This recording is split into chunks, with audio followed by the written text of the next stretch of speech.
What's going on, everybody? It's Ricky with Video Homicide. Welcome to part 3 of the huge comic book haul. This time we're going to be taking a look at all of the mini-series that I picked up. There's a decent stack. I would say probably about the same as the stack of single issues. So we're going to start off with Last Gang in Town by Vertigo. This was, I believe, a 6-issue mini, and the art style is fucking awesome. It almost gives me vibes of James Stokey. Really cool stuff.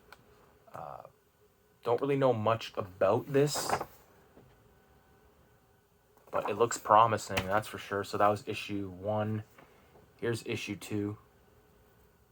I'm not going to showcase every issue's artwork because it's the same artist throughout, and it's all badass. Issue 3. Looks like there's issue 4.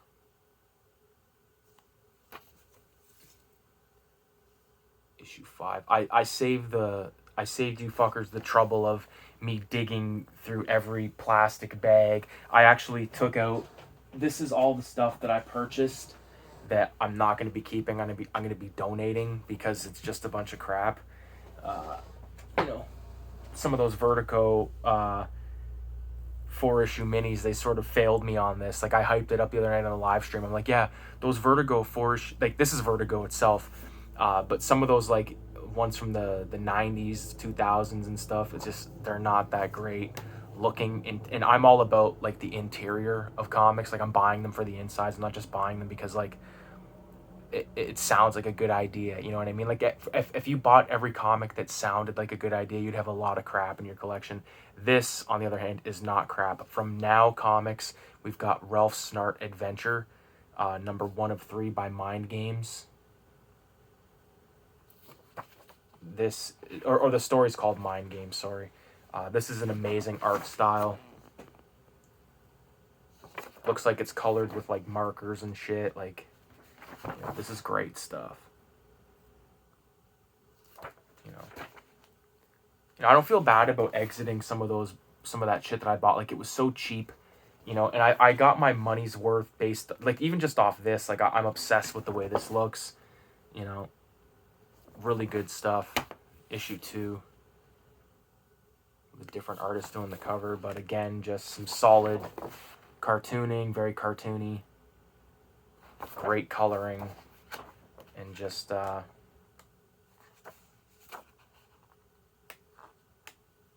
is like exactly what I'm after right now. You know what I mean? We've got issue 3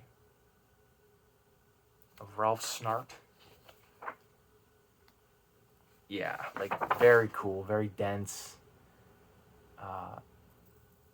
badass.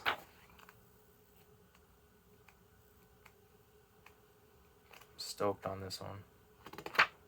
Ralph Snart is a character that I don't know, but now I do. Next we've got A1, which I believe was like 4 issues.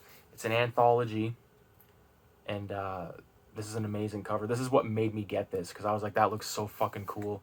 And sure enough, the artwork is fantastic as well. Nice painted quality.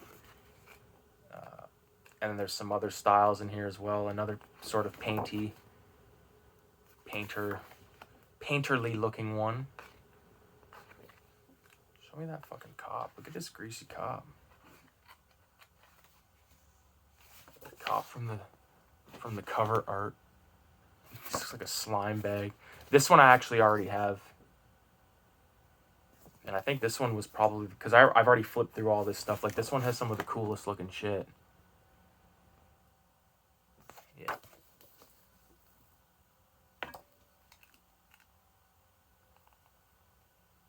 This one about 91. It's really cool. Here's a Simon Beasley cover. For, I believe, what, issue 3? Put up by Epic. I believe Epic was owned by Marvel. So this one has... I don't think this one has a Simon... Yeah, Simon Beasley's just based off the cover. He doesn't have a story in here. But like, look at this.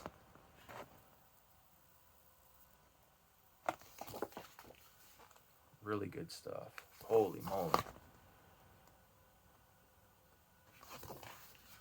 You know, everyone that was at the comic shop today, like digging through the boxes, like, and they were sort of doing what I did on my first visit to the villain sale, was just like, if it looked remotely interesting, grab it, you know. And look, now I have like 25, 30 books that I'm going to be donating just because I was just grabbing stuff just because. So this second visit, dude, like this bag I have here is all just like stuff from the first part of this haul, like all collected editions, graphic novels.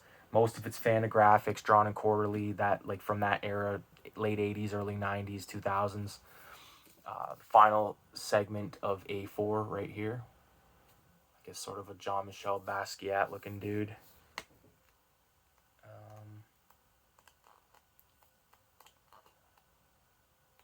Yeah, this one has sort of a Jeff Darrow ripoff in it, but I'm okay with that. People, I like Jeff Darrow's one of my favorite artists, so like when people try to do that, I at least want to take a look at it, you know, because I'm a big fan.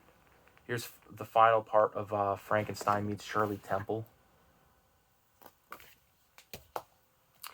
This next comic is awesome. It's from Dark Horse. We've got the Udaimin, 1 of 3. And the artwork is fantastic. It's does not disappoint. You know, it's like comic booky, if that makes it's like comic booky in a sense of like Marvel, but it looks good. Like it's not like deceiving. Like sometimes those fucking covers will deceive you and the interiors are just kind of shit, but this was a case where it's like the covers are dope and the stories are dope. Issue 2 of 3. Sick back cover. I think this was the issue that had the really crazy looking shit in it. Yeah, like this. Unreal. This is like the 4th fucking YouTube video that I shot tonight. Because I'm on a roll. And I want to get these books put away, but I didn't want to fucking... I wanted to film them because I wanted another chance to go through them and make sure I wanted to keep everything. There's issue 3. Sick pinup. Wow.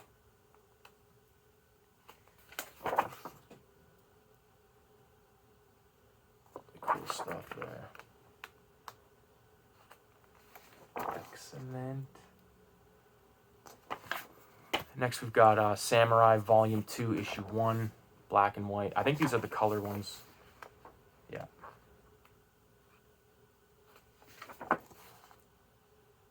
I have some of these in black and white.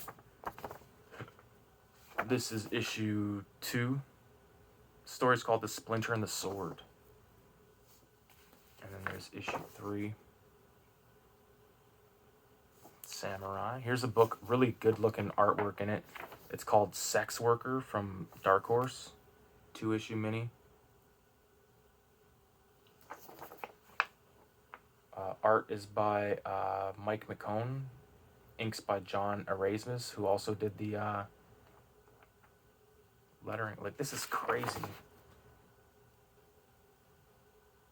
Absolutely crazy. I love this style of comic, man. Kind of just like makes you question like how the fuck did they do that? Like what are they using? Issue 2, Sex Worker. Tank Girl ad on the back. Give me a good splash. Like look at these dudes. These dudes with their guns. Crazy. Next I picked up Extinction War, which is by Max Brooks, who is Mel Brooks' son. I have some of the original run of Extinction Parade. This story is called War, but I've mentioned this artist in the past, Raul Carasis. This is all his art. And his stuff is so fucking awesome. This is his style. Like, is he coloring it? I gotta know. Colors by Digicore Studios, so possibly digital. I don't give a fuck because it looks great. Like I'm not anti-digital, but if it looks uber shitty, then it looks shitty. But if it looks great, like this looks great. If it's digital, then you fucking got me, man. This is issue 2. Again, all crazy covers by Raul. The guy's a beast. I think one of them was a wraparound. The story behind Extinction Parade, I believe, was there was zombies and vampires, and the vampires were pissed off because the zombies are eating all their food. This issue, yeah, this is a wraparound.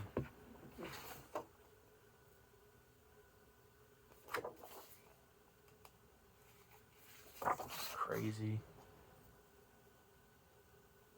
Crazy shit. Like, not, you know, not all that Avatar stuff was great, but when it was awesome, it was fucking awesome. Yeah. Probably find this collected somewhere for cheap. Final issue of that run. Was there 5 issues in this? 1. Okay, yeah. Really dope. A lot of crossed advertisements on the back, which is fitting because Cross is going to be made into a movie pretty soon. Here's Deadface by Eddie Campbell, put up by Dark Horse Comics. This is 1 of 3. So, you know, if you've seen Eddie Campbell's artwork, you know it's very fucking cool looking. Again, I keep mentioning From Hell. I need to pick up From Hell. Finally read that. Issue 2 of 3. Deadface. Really fucking cool, man.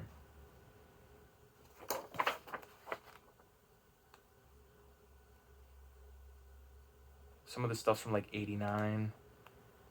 Looks in the back is a couple of like 1-pagers or couple pagers, if you want to call it that. This is the final installment of Deadface. 3 of 3. Again, Dark Horse, man, like they put out some good stuff. Next, we've got a cool one. This is called Mr. Stuffins. It's like a cute little teddy bear. Looks like he's a criminal type. It is color, but that's okay. I'm not, you know, not against that, but looks like the teddy bear's up to no good. I like teddy bear shit. Issue 2. And issue 3. Second last, we've got The Land of Nod, which is a very cartoony looking comic. I don't know if it's mature audiences or not, but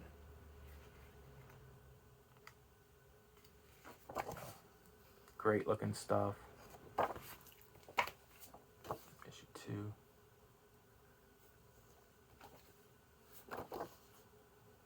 3. 4. With an amazing pin up on the back. Cool stuff. Now, the final... Oh, that fucking back cover's got like a comic on its own. I like when comics do this. They have like an actual strip on the back of the book. The final mini that I picked up was 12 Reasons to Die, which is put out by Black Mass Studios. This went along with the release of Ghostface Killer's album, same title, 12 Reasons to Die. Now, the reason I picked this up is because I'm missing one of these issues, and it could be this one. I know I have this one, but I remember missing one issue out of this. So here we go. Whatever's left into the donate pile, go to those little lending libraries, stack them in there, and, you know, spread the word, you know. You know what your marching orders are. Read more comics, collect more comics, make more comics. 666 in the comments. With that being said, adios. Come back for the final installment. There's one more part, probably the best part of the haul. So part 4 is coming soon. Adios. Fuck, I tried to turn off my camera on my phone with my mouse on my laptop because I'm stoned.